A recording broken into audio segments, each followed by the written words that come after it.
Mr. Chair, no other than the highest court of the land has repeatedly said na hindi po masama ang pagmumura, lalong-lalo na sa mga pampublikong opisyal, especially kung ang pinatutungkulan po ay yung official functions nila.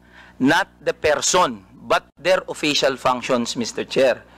So yun po ang paninindigan, lalong-lalo na po namin bilang mga manggagawa, dahil kahit meron pong TikTok, Facebook o social media, sa komunidad po, yan ang lengguwahe ng mga manggagawa at ordinaryong Pilipino na nagagalit.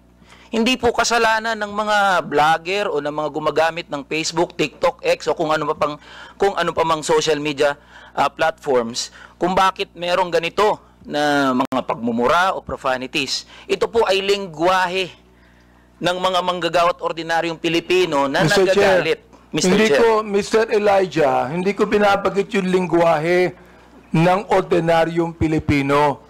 Ang binabanggit ko, lingwahe ng vlogger. Hindi ka ordinaryong Pilipino. Mr. Chair. Tatandali lang, kasalala pa ako eh. Alright.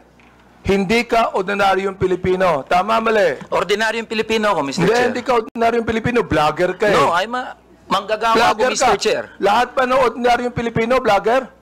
Mr. Chair, manggagawa ho ako na may platform ho. So, ordinaryong Pilipino ho ako, Mr. Chair. Mr. Chair, point of order.